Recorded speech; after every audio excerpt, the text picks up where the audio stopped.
Hi, I'm Tim Stanley, Blackout Easy Window Covers, doing another segment with RVing with Tim. I'm here today to talk about my new solo stove.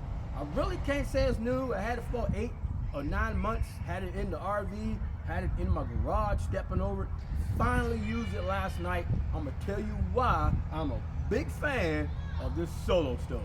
Okay, so one of the questions will be, Tim, why do you need a fire pit or a personal fire pit when the RV park usually has a fire pit? And I say usually, but so anyway, number one reason is sometimes you don't know what you're gonna find in these fire pits. I've seen plastic in there, I've seen trash. Today is cigarette butts, and I've heard horror stories of people finding diapers in there. So number one reason is you don't know what people have burned before you. So when you start your fire, you don't know what you're burning because of what they had in there prior. The second reason is it's kind of been raining the last few days and damp, so your fire pit is going to be damp and it's going to be hard to light. Okay, so that's number two. It's hard to light sometimes when the conditions aren't right or damp. The number three reason is I like my own personal fire pit because this is it's not smokeless, it smokes less. It has less smoke than normal fire pits, and they've changed their marketing to say smoke less to smoke less. But anyway, it's small and you can move it. Since it's smoke less, you can put it closer to your RV so you can move it around. So that's the next thing. And four, it's easy to light. Man, I'm gonna show you how easy it is to light this stove. Okay, easy to light. And the fifth is once you get it lit, the coals, the way it's designed, man, this thing keeps a good fire, and the coals kind of burn down and drops in there, and the way it's designed, it's easy to keep the fire going. And the fifth one is, man, it's super compact. This is the Ranger 1.0, and it's super compact, and it fits right there in my RV in the pass-through storage, and I'll show you that. And so they have a 2.0. This is the Ranger 1.0. They have the Ranger 2.0, and the only difference between the 2.0 is same unit.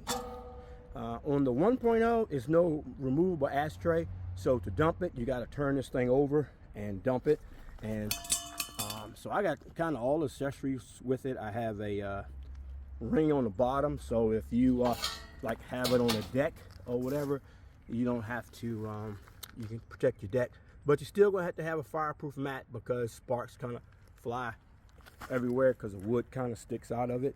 But that's something we'll see when I start the fire. But anyway, I'm a big fan, so let's get started and show you how this puppy works. All right. So to dump it, you just turn it like this and kind of.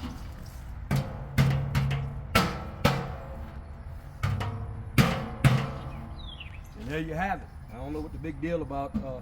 I guess having a removable fire ring would make it easier, but I don't see what the big deal about that is. But anyway, so that's how you dump it, and we're gonna go ahead and get started. I'm gonna light a fire and let you see how easy it works. Okay. So here's the solo stove. This is the Ranger 1.0, and I told you the 2.0. Only difference is it has a removable ashtray that you can dump out, pull out, and dump out. Make it a little easier than lifting this up. But this stove, I went to my daughter's house, my oldest daughter named Whitney, and I was helping her do some yard work, and I saw this stove in a box in the backyard all soaking wet like it's been there for months. And I asked her about it. She said, "Sure, Dad, you want it?" I was like, "I guess." So I took it, and I had it for 8 months, riding around my truck in the RV. Anyway, decided to use it last night. Man, I'm a big fan. So let's talk about it. This is the Ranger 1.0. All right, so it's super compact.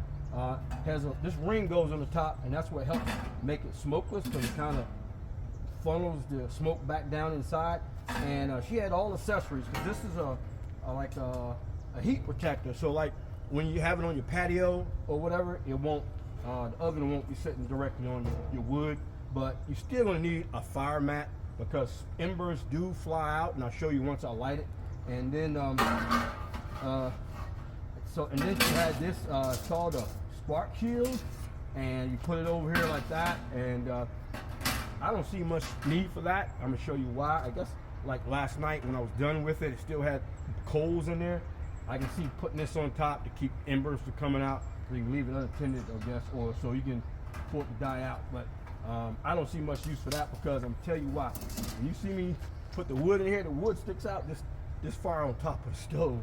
So we'll see what happens, but that's what everything comes with. Now, man, last night I lit this fire, man, with just 3 of these.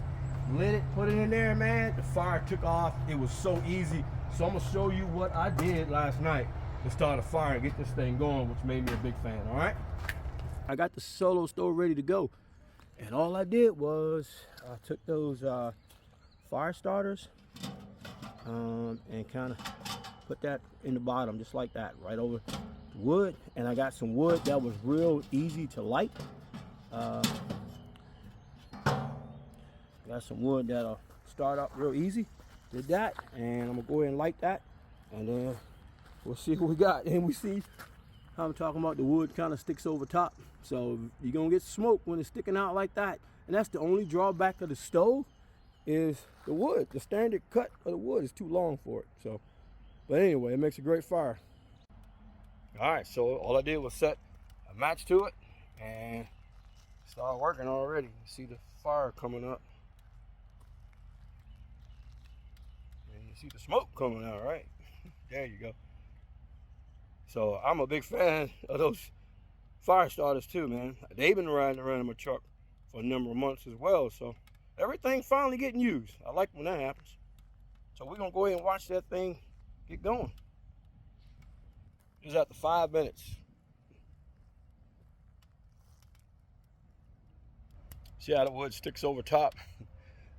You have to cut those bundles in half to get them to be below that ring. And supposedly it's only smokeless when the wood is below that ring, which makes sense, but it's so short. Wood is going to stick out over the top. Now, as the wood burns down and it falls into there, you know, it's great, but when you put another piece in there, the same thing happens. So. But it's a great stove. Otherwise, I love it, man. Super. I'm a big fan, especially at night. I'll put some footage in here from last night as well. Super slick. Here go the smoke. You gonna get it. All right, this is about after 20 minutes. Man, look at that. Look at that burn, man. Nice and easy. And here's now, all you do is keep dropping wood in there, and it keeps the flame going, man. And you know, sometimes when using a fire pit or normal fire pit one's wide open, you have to keep moving the wood around to get it to burn real, keep it burning. This thing, man, you just keep dropping pieces in there, man. It'll stay just like that, man. Awesome, man. I grew up with a fireplace in the house, and we used to get the fires going. You have to keep moving around, adjusting logs. Man, with this thing, man, you just keep dropping them in there, just like that. I told you it's nice and compact, so there it go in my pass-through storage. And the deal with me, man, if I put something in there, something new, I gotta take something out. That's how I keep my pass-through storage decluttered. But this is the Ranger 1.0, and it fits nice and easy in your pass-through storage, and that's one of the beauties of it.